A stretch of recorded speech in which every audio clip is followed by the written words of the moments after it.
Salut et bienvenue sur la chaîne de Les Infos de chez nous. L'actrice ivoirienne Marie-Paule Adjé dénonce une cyberattaque dont elle est une nouvelle fois victime. Hier, jeudi 25 avril 2024, elle a donné l'information selon laquelle un individu se fait passer pour elle sur la plateforme TikTok, pour arnaquer les internautes. Une usurpation d'identité qui l'oblige à la dénonciation.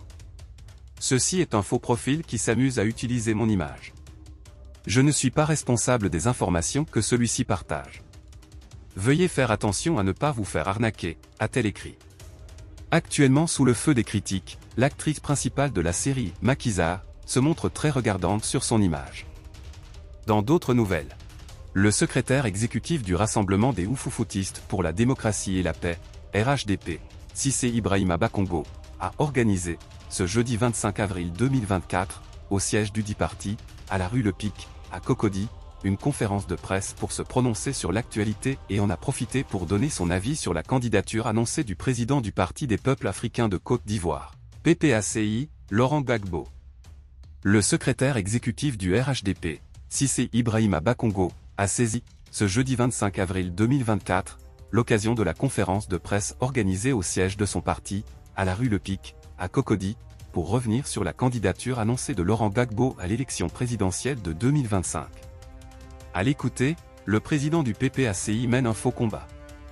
Car a-t-il dit, c'est le combat d'un candidat qui au regard de nos textes, ne figure pas sur la liste électorale. La position de Cissé Bakongo. Pour ses partisans, il sera bel et bien candidat et il va même gagner l'élection. Une opinion qui est totalement aux antipodes de celle du secrétaire exécutif du RHDP. À ce jour, il est évident pour tous que c'est le Conseil constitutionnel qui proclame qui est candidat. Sur la question de l'éligibilité des uns et des autres, nous n'allons donc pas nous substituer aux organes compétents. Ce que nous pouvons faire par contre et que nous avons déjà fait, c'est de prendre des positions eu égard à la réalité actuelle, ainsi qu'aux conséquences des décisions de justice, a souligné Bakongo, avant d'ajouter qu'il a noté une panique et une agitation inquiétantes qui ont gagné le PPACI. En quoi cela est-il un crime de dire en l'état actuel des choses, en l'état actuel de nos connaissances, que le citoyen Laurent Gbagbo n'est pas éligible et ne peut pas être candidat? S'est-il interrogé, avant de préciser qu'il n'est pas juge constitutionnel?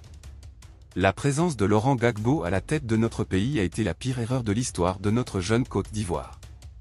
Néanmoins, a-t-il dit, il a le droit d'émettre un avis qui n'engage que lui, et de dire que Laurent Gbagbo a un problème du fait d'une décision de justice.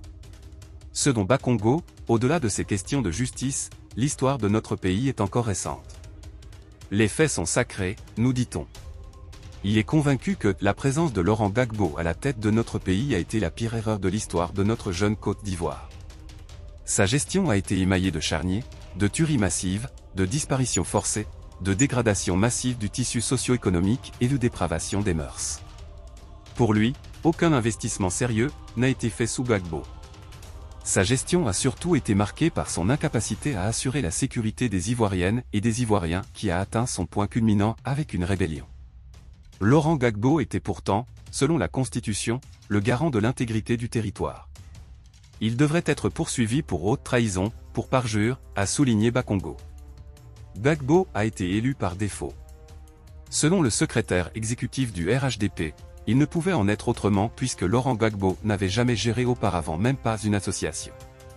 Il a rusé pour arriver au pouvoir, il a été élu par défaut, dans des conditions que lui-même avait qualifiées de calamiteuses. Si vous avez aimé cette vidéo, merci de liker, partager, commenter et surtout vous abonner à la chaîne. Et on se retrouve très vite pour une prochaine vidéo.